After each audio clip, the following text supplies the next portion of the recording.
제가 넥타이 벗은 걸 보니까 3교시 시작된 줄 알겠죠? 그래요. 민영교도소 이야기를 좀 하기로 했죠. 우리나라에는 용인에 민영교도소 하나를 두었어요. 여주. 미안해요. 여주.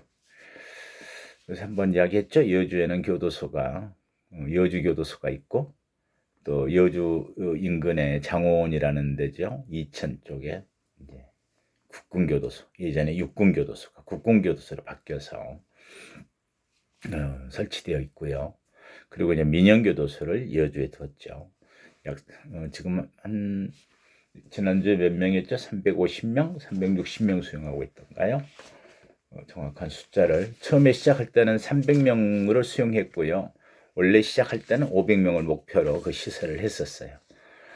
그런데 재밌는 건 그 교도소를 어떻게 운영할까라고 공청회를 하고 있는데 미국에서까지 온 거죠.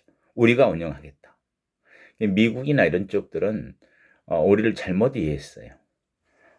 민영교도소를 우리가 이용하면 민영교도소 내에 있는 수용자를 노동력으로 본 거예요. 뭔가 국가로부터 받은 예산을 잘 활용해서 돈도 남길 뿐만 아니라 노동력을 활용해서 물건을 생산한다면 충분히 해볼 만하다, 이런 계산으로 온 것 같아요. 그런데 와서 보니까 우리는 지금은 아가페 재단이라고 하는 기독교 연합으로 해서 민영교도소를 운영하고 있죠. 민영교도소를 설치하는데 당시 실무 책임자가 저였었습니다. 그걸 문을 여는데 좀 고생을 했어요. 그쪽에서 예산을 많이 확보를 못 해가지고 국가 약간 지원금도 있었고 운영자금 등을 좀 지원했었어요. 근데 민영교도소를 만든 이유는 우리나라의 민영교도소의 롤 모델, 어떤 모델은 브라질에 있는 휴마이타라고 하는 교도소였어요. 교과서들에는 많이 나와요. 휴마이타 교도소. 늘 재범률 60% 이상을 상회하는 그런 남미에서, 특히 브라질에서 마약과 뭐 폭력들, 폭동들, 늘 총기 사고들, 그런 부분들이 많은 교도소의 또 문화. 중남미가 굉장히 교도소들이 안정적이지 못해요, 지금도. 그런데 거기가 재범률을 6% 밑으로 떨어뜨렸다는 데 대해서 굉장히 세계를 놀라게 했죠. 천주교에서 운영했는데 천주교 교리를 통한 그런 교종 교화를 실시한 거예요. 그래서 우리도 이제 기독교 재단에서 우리도 한번 해보자. 정말 어린 종들을 누구나 하느님의 자녀다, 이런 어떤 기독교 신앙의 정신으로 운영해 보겠다. 그래서 외국의 경우에는 많은 경우에 국가가 예산을 그렇게 지원하지 않아요. 우리나라는 예산을 90%를 지원하는 거죠. 근데 브라질의 경우에 여러분들이 하나를 알아두셔야 될 게, 휴마이타 교도소가 그럼 그렇게 성공했을까요? 일정 기간 그랬습니다. 가끔 브레이크 없는 벤츠 이런 예전에 어떤 수필집이 있었는데 어느 검사의 책 제목이었는데요. 제어 장치가 약한 거예요. 그 교도소를 운영하는데 보다 가족 친화적인, 가족 유대를 중점으로 한, 그리고 천주교 어떤 신앙을 기본으로 한, 이렇게 운영하면서 뭘 허용했냐면은 근데 브라질은 그 교도소만이 아니라 담배를 굉장히 많이 허용하더라고요. 술과 담배가 기본적으로 허용되고, 약간의 술들이었겠죠. 그리고 가족들이 자유스럽게 만나고, 그러다 보니까 마약, 폭력 이런 부분이 안으로 스며들기 시작한 거예요. 그런 조직의 범죄자들이 그쪽으로 가기를 선호하고, 나중에 그게 폭동이 나가지고 많은 사상자를 냈어요. 그러자 그 교도소가 또 화재에 휩싸이고, 그 폭동으로 인해서 가기 전부터 그 휴마이타 교도소를 가야 되겠다, 이제 민영교도소를 설치하고 그걸 개소하기 전에 당시의 법무부 장관께서 그런 이야기를 해요. 직접 가보고 일을 하느냐. 그래서 가보진 못하고 제 업무 소관이라 자료를 보고 일을 하고 있습니다. 보지도 않고 일을 하느냐. 그래서 부랴부랴 브라질을 가는데 누군가가 불길한 이야기를 하는 거예요. 없어진 것 같다. 그럼 어떻게 해요? 가서 보고해야 되는데. 근데 실제로 가서 봤더니 교도소가 없어진 거예요. 브라질에 가면 여러분들이 잘 아는 자네이로라고 하죠. 코파카바나 해변이 있는. 거기와 사우파울로라고 하는 도시 사이에 있었던가 봐요. 근데 이 휴마이타 교도소가 없어졌어요. 거기 갔더니 또 휴마이타라는 말을 알아듣질 못해요. 그쪽은 전부 포르투갈어만 사용하잖아요. 브라질은. 그런데 영어로는 휴마이타라고 써놓고 있기는 우마이타 이렇게. 우리는 리오데자네이로 그러는데 거기는 히오 그냥. 호나우도로라는 축구 선수 이름도 앞에가 R 발음이 영어로는 들어가는데 불구하고 묵음이 돼서 그냥 호나우도 이렇게 불리는 것처럼. 굉장히 이제 정말 걱정이었습니다. 아니 그래 모델인 교도소도 없는데 보지도 않고 일을 하다가 가서 보니까 폐쇄된 교도소를 보고 왔느냐. 이걸 어떻게 보고를 하기가 참 난처하잖아요. 그래서 이제 브라질 지방 교정청장을 만나고 이야기를 들어보니까 민영교도소의 프로그램을 적용하면 그걸 APAC 이렇게 약자로 아파크 그러는데 아파크 프로그램을 적용하면 예산을 50에서 55%를 지원하는 거예요. 그리고 휴마이타 교도소가 없어지면서 전혀 그런 교도소가 없느냐 그랬더니 하나가 있는데 상파울루에서 580km인가 800km인가를 가면 거기에 이따우마라고 하는 조그마한 교도소를 작은 인원을 운영한대요. 77, 80명 정도. 신부님이 운영하신대요. 근데 거기를 가볼 겨를이 없는 거 시간상으로 맞지 않아요. 그래서 결국은 거기는 가보진 못하고 그 내용만 보고 왔었죠. 근데 우리나라에서 민영교도소 운영하는 건 그런 노동력을 이용한 생산, 그것에 대한 이익 이런 게 아니고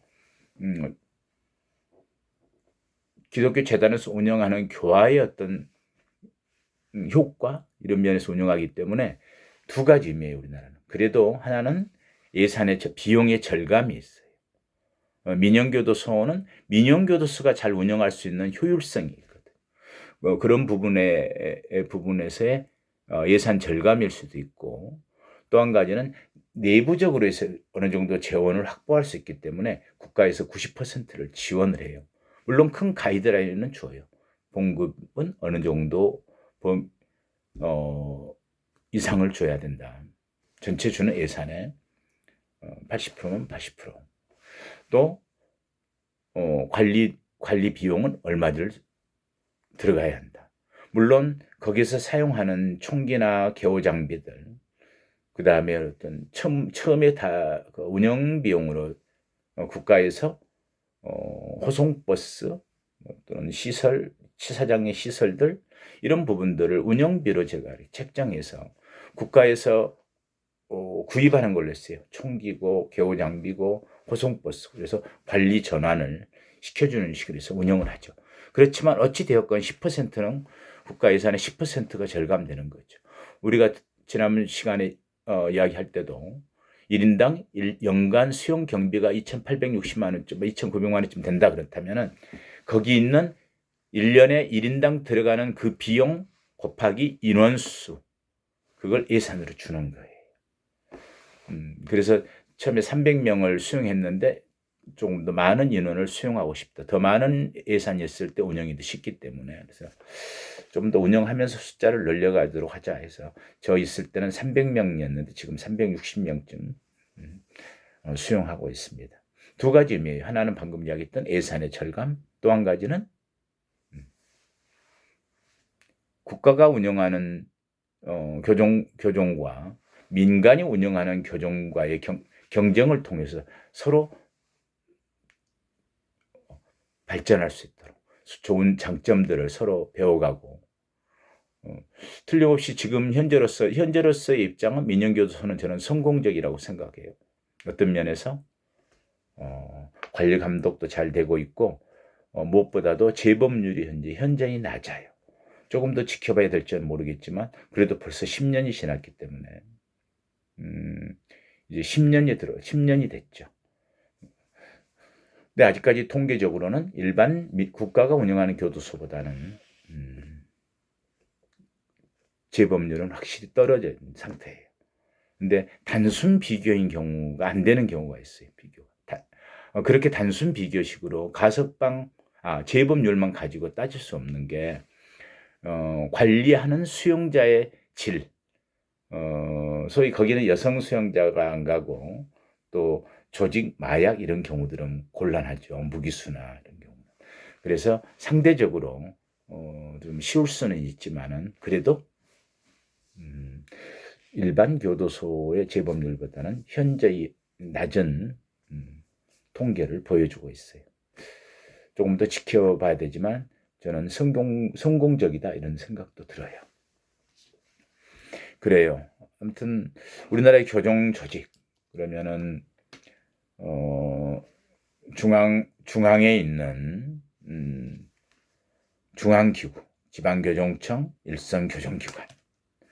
그런데 또 이제 교정 그러면 폭넓은 의미로 생각하면 교정이 어디가 교정이죠? 또 범죄 예방 정책국도 교정의 범위로 봐야 되겠죠. 큰 틀에서 어떤 면에서 그런다고 그랬어요?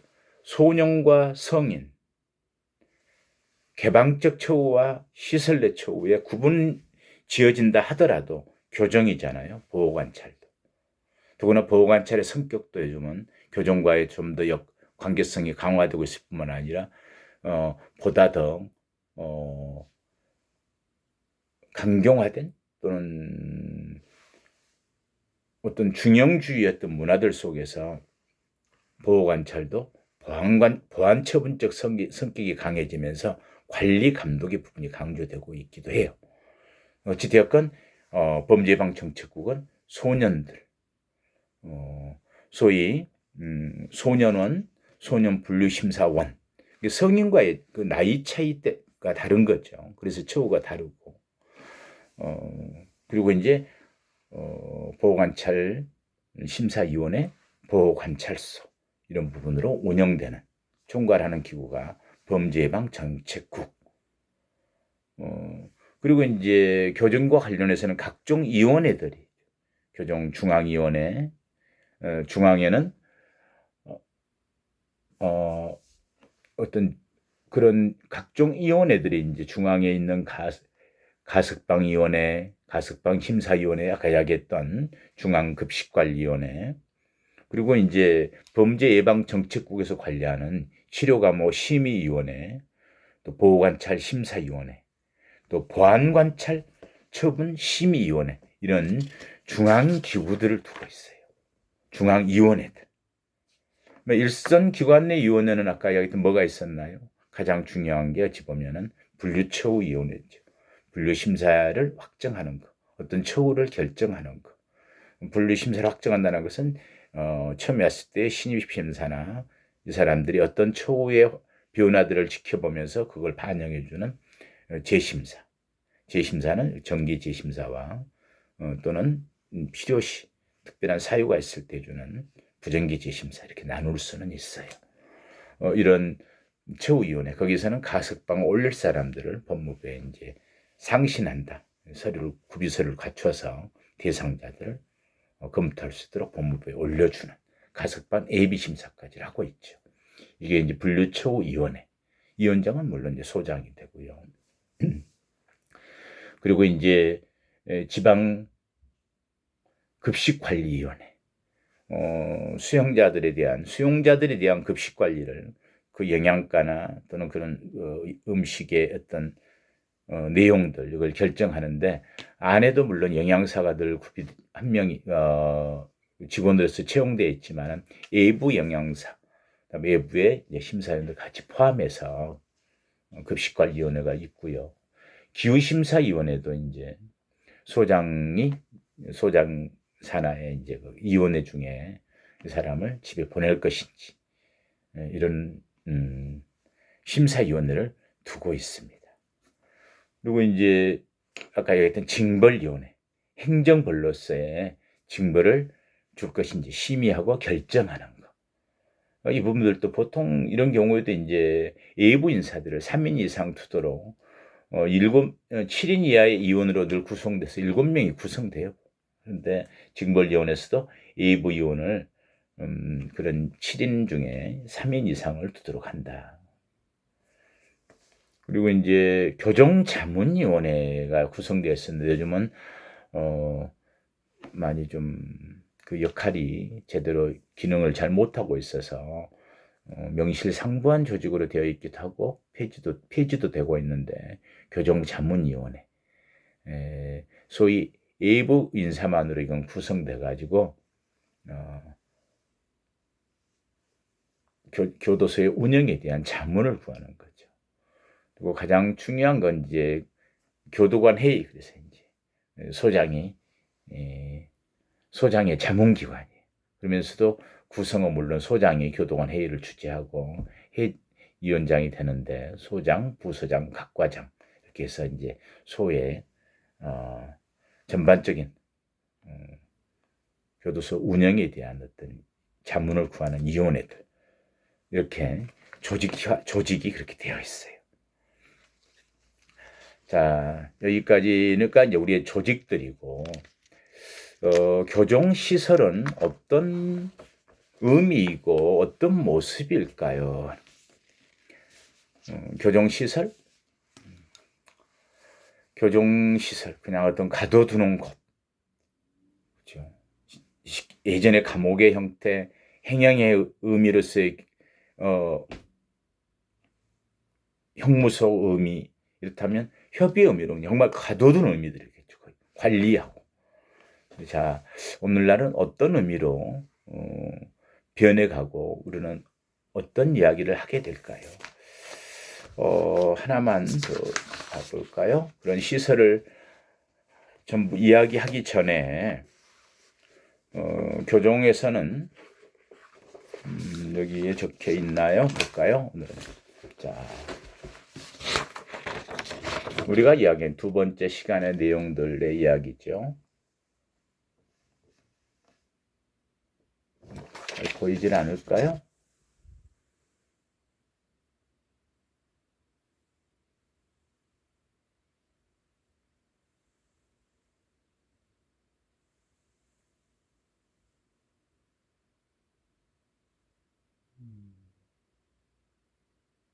그래요. 그 중에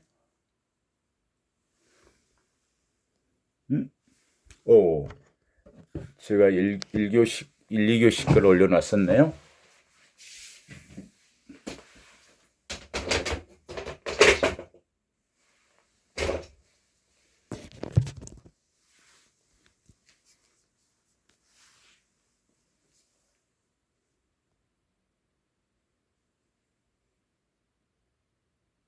좀 어둡군요. 제 방이.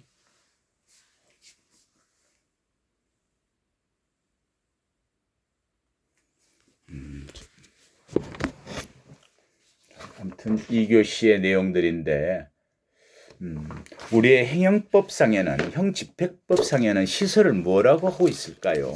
여기를 이야기하고 다음 주에는 교정시설에 대한 이야기들을 하도록 하겠습니다. 형집행법, 소위 교정관계법령이죠.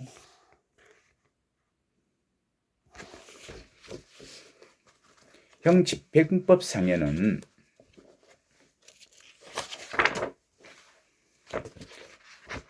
다시 한번 설명을 드릴까요?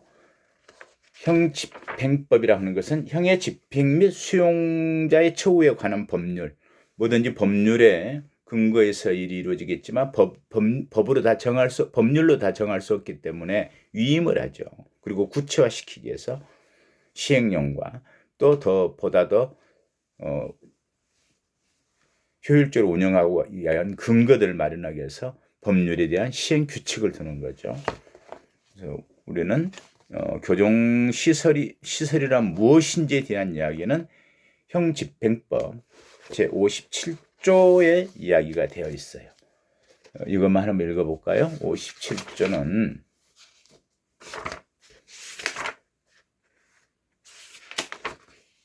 그렇군요. 수형자는 분류심사의 결과에 따라서 그에 적합한 교정시설에 수용되며 개별 처우 계획에 따라 그 특성에 알맞은 처우를 받는다. 그러니까 수용자라는 게 어떻게 돼요? 어떤 이 사람의 특성이나 행위들, 어떤 알맞은 처우 이런 걸 결정하는 것들을 분류심사를 한다면은 그런 분류심사의 결과에 따라서 그에 상응한 알맞은 처우를 받아야 되는데 두 가지죠. 하나는 그에 상응한 시설과 처우인데 시설은 가능하다면은 소규모와 특성화되어 있을 것. 처우는 개별 처우에 알맞게 풍부한 처우 프로그램이 있고 다양하게 이루어질 수 있을 것. 그래서 형집행법의 그 시설은 이렇게 되어 있어요. 그래서 시설에는 요즘 교정시설은 도주 방지 등을 위한 수용 설비 및 개호의 정도에 따라 개방시설, 완화 경비시설, 일반 경비시설, 중경비시설로 나누어서 관리한다. 이렇게 시설에 대해서 법률로 명시하고 있고요. 시행령상에는 이러한 57조에 따라서 경비등급별로 나누라 그랬잖아요. 그래서 시행령상에는 뭐라고 해뒀냐면은 방금 말한 법 제57조 두 번째 2항이죠. 교정시설 도주 방지 등을 위해서 또는 그 알맞은 처우를 위해서 경비등급을 둔다고 했는데 각 호의 수용 설비 및 개호의 정도는 다음 각 호의 규정이 어긋나지 않는 범위에서 법무부 장관이 정한다. 수용자의 생명이나 신체, 그 밖에 인권 보호에 적합할 것.